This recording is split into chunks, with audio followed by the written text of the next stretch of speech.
किसी ने क्या खूब कहा है कि भरोसा और भक्ति भगवान पर इतनी रखो, कि भरोसा और भक्ति भगवान पर इतनी रखो कि संकट हम पे आए और चिंता भगवान करे। नमस्कार दोस्तों, स्वागत है आपका अपने YouTube चैनल ये कहानियाँ पर, जहाँ हम हर रोज़ नई नई कहानियाँ सुनते हैं और उनसे कुछ प्रेरणा लेते हैं जो हमारे जीवन में काम आ सके। तो चलिए आज की हमारी कहानी शुरू करते हैं। एक बार की बात है, एक गांव में एक वैद्य जी अपने पुराने पुरखों के मकान में रहते थे। तो उनका जो मकान था उसके पीछे वाले हिस्से में तो वो खुद रहते थे और आगे वाले हिस्से में वैद्य जी ने अपना दवाखाना खोला हुआ था।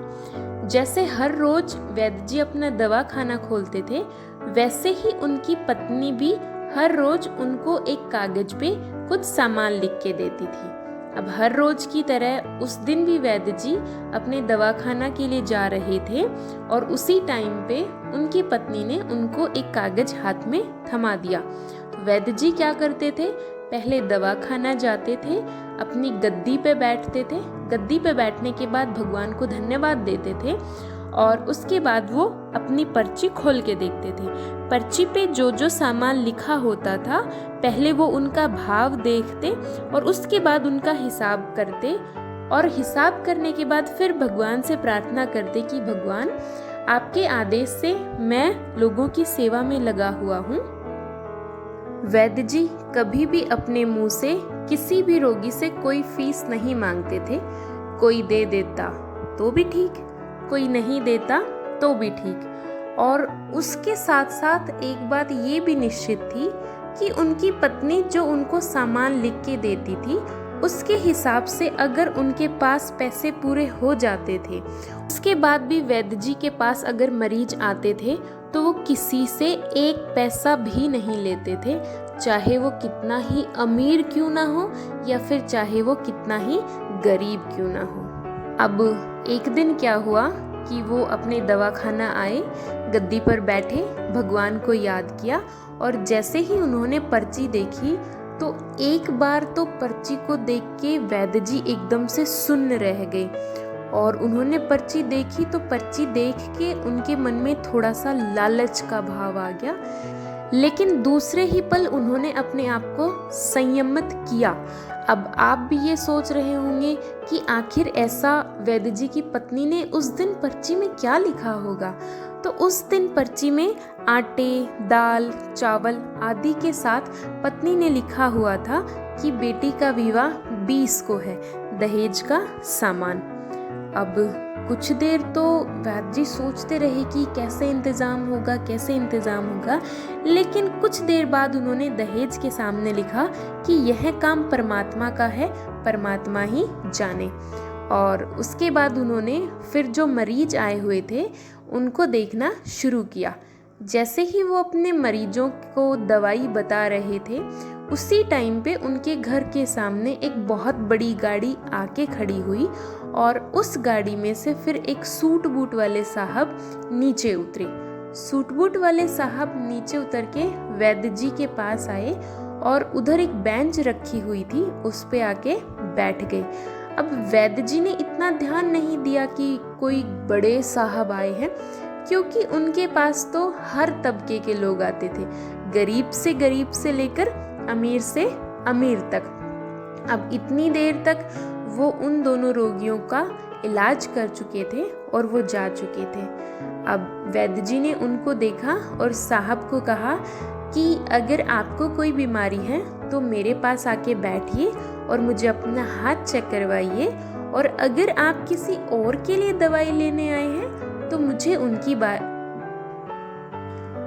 मुझे उनकी बीमारी के बारे में बताइए ताकि मैं उनकी बीमारी के हिसाब से आपको दवाई दे सकूं। वह साहब उठे और वैद्य जी के पास आके बोले, वैद्य जी आपने मुझे पहचाना नहीं? वैद्य जी बोले, नहीं मैंने तो आपको नहीं पहचाना।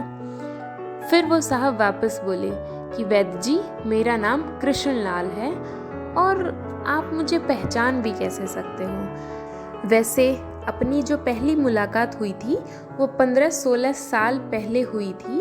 मैं आपके दवा खाने पर आया था और ऐसे करके हमारी मुलाकात हुई थी। तो शायद अभी भी आपको याद नहीं आया। चलिए तो मैं आपको विस्तार से बताता हूँ कि हम कैसे मिले थे। हुआ ये था कि मैं इंग्लैंड में रहता था और इंग्लैंड में ही मेरा पूरा कारोबार है, लेकिन कुछ ज़रूरी काम से मुझे भारत आना हुआ था। और जब मैं अपने गांव आया और गाड़ी से मैं जा रहा था तो संयोग भी क्या वैद्य जी, आप भगवान का इशारा ही मान लो, आपके गेट के बिल्कुल सामने मेरी गाड़ी का टायर पंक्चर हो गया। अब ड्राइवर ने गाड़ी का टायर निकाला और वो पंक्चर लगवाने चला गया। मैं उधर धूप में खड़ा हुआ था। आपने मुझे देखा और आपने मुझे अंदर आने का इशारा किया और बैठने को कुर्सी दी। मैं आपके पास आके बैठ गया। उसके थोड़ी देर बाद में एक 4 से 5 साल की बच्ची आपके पास आती है और आपको कहती है, बाबा चलो ना खाना खाते हैं, बहुत जोरों की भूख लग रही है। तो फिर आपने मेरी तरफ देख के कहा, बेटा थोड़ी देर रुको ना, फिर चलते हैं। लेकिन उसको तो जोरों की भूख लग रही थी। उसने कहा, बाबा प्लीज चलो, मुझे बहुत जोरों की भूख लग रही है। लेकिन आपने सोचा कि मैं बैठा हुआ हूँ, इसलिए आप उठ के नहीं गए। ये देख के मुझे भी थोड़ा सा शर्मिंदगी महसूस हुई, इसलिए मैंने आपको कुछ पैसे देने के बहाने से आपसे दवाई लेनी चाहिए और आपको बताया कि मेरी शादी को काफ़ी साल हो चुके हैं, लेकिन हमें संतान का सुख नहीं है, तो अगर आपके पास कोई दवाई है तो दे दीजिए। फिर आपने कहा कि साहब, संतान, धन, इज्जत, पैसे ये सब तो ऊपर वाले के हाथ में है, उसके वहाँ हो सकता है देर है लेकिन अंधेर नहीं। और आप साथ के साथ में दवाइयाँ भी बनाते जा रहे थे और मुझे बताते भी जा रहे थे भगवान के बारे में, भगवान में विश्वास के बारे में। और फिर आपने दोनों दवाइयों को लिफाफों में डाला और आपने मेरे से मेरी पत्नी का नाम पूछा और मेरा नाम पूछा। तो एक लिफाफे पे तो आपने मेरी पत्नी का और दूसरे पे मेरा नाम लिखा और मुझे दवाई लेने के तरीकों के बारे में बताया। फिर मैंने आपको पैसे देने चाहे तो आपने पैसे लेने से मना कर दिया। फिर मैंने आप पे थोड़ा सा जोर डाल के कहा कि ले लीजिए ना वैद्य जी पैसे, तो आपने मुझे बोला कि मेरा आज का कोटा पूरा हो गया। अब ये सुन के मुझे कुछ समझ नहीं आया कि कोटा कैसे पूरा हो गया। तो फिर वहाँ पे एक दूसरा रोगी आया और उसने हमारी बातें सुनी। तब उस व्यक्ति ने मुझे बताया कि आप अपने हिसाब से पैसे लेते हो और जिस दिन आपका हिसाब पूरा हो जाता है उस दिन के बाद आप किसी भी व्यक्ति से पैसे नहीं लेते हो। ये सुन के तो मुझे अपने आप पर इतनी लज्जा, इतनी शर्म आ रही थी कि मैं आपको बता भी नहीं सकता। लेकिन फिर जब आपने पैसे नहीं लिए तो मैं आपको बिना पैसे दिए ही वापस अपने घर चला गया। घर जाके मैंने अपनी पत्नी को ये सारी बातें बताई तो मेरी पत्नी मुझे बोली कि आप बहुत ही भले इंसान हैं, आपकी जो आत्मा है वो बहुत ही शुद्ध आत्मा है। और उसने मुझे बोला कि हमें आपकी दवाइयाँ लेनी चाहिए और विश्वास रखना चाहिए।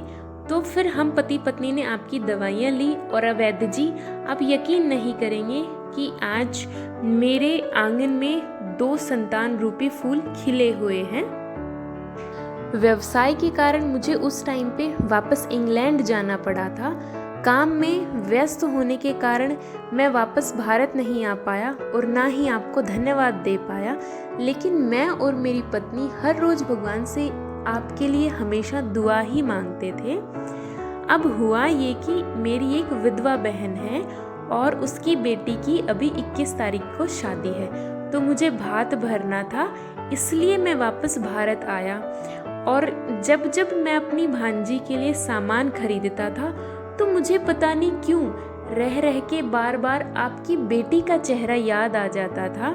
और मैंने अपनी भांजी के लिए जो जो सामान खरीदे वो सामान मैंने आपकी बेटी के लिए खरीदे, क्योंकि मुझे ऐसा लग रहा था कि शायद भगवान चाह रहे हैं कि मैं अपनी दूसरी भांजी का भी भात अपने हाथों से ही भरूं। अब ये सुनना था कि वैद्य जी तो एकदम सदमे में चले गए हो जैसे। ये सब बातें सुनकर वैद्य जी का मुंह आश्चर्य के कारण खुला का खुला ही रह गया और उन्होंने धीरे से कहा, कृष्णलाल जी, आप ये सब क्या कह रहे हैं? मुझे तो कुछ समझ में नहीं आ रहा। ये भगवान की माया है, भगवान ही जाने। देखिए ये पर्ची जो आज मेरी पत्नी ने मुझे सुबह ही दी थी। कृष्णलाल जी ने वो पर्ची खोल के देखी और उस पे लिखा हुआ था, बेटी की शादी 20 को है, दहेज का सामान। और जहाँ वैद्य जी ने लिखा हुआ था कि परमात्मा का काम है, परमात्मा ही जाने। आगे जारी रखते हुए वैद्य जी ने कहा कि कृष्णलाल जी, आज तक मेरे साथ कभी भी ऐसा नहीं हुआ कि मेरी पत्नी ने कुछ सामान लिखा हो और भगवान जी ने उसकी व्यवस्था ना की हो। अब ये भगवान जी की ही माया मान लो आप कि उनको पता था कि मेरी पत्नी क्या मांगने वाली है, इसीलिए ही तो उन्होंने आपसे इतने दिनों पहले सामान खरीदवाना शुरू कर दिया था। वाह भगवान वाह, तू बहुत ही दयावान है, तू बहुत ही महान है, जो तू हमारे जीवन में कैसे कैसे रंग दिखाता है। वैद्य जी ने आगे कहा कि हमें जब भी समय मिले भगवान जी का आभार व्यक्त करते रहना चाहिए। सुबह जब उठें तो आभार व्यक्त करें कि आपने हमें एक नया दिन दिया है। खाना खाते टाइम आभार व्यक्त करना चाहिए कि आपने हमें खाने के लिए भोजन दिया है। शाम को सोते टाइम हमें आभार व्यक्त करना चाहिए कि आपकी वजह से ही हमारा पूरा दिन बहुत अच्छे से बीता है। तो जब जब हम भगवान के लिए आभार व्यक्त करेंगे तब तब हमारे जीवन में बहुत ही सकारात्मक परिवर्तन आते जाएंगे।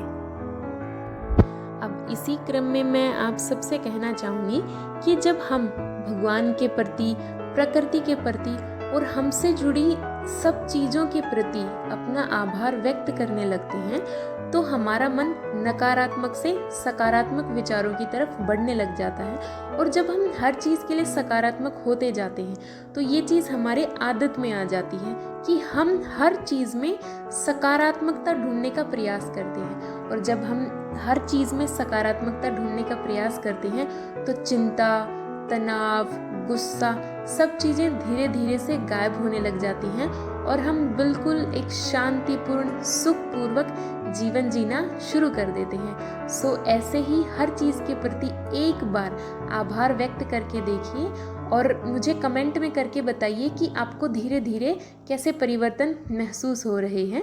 Thank you, keep smiling.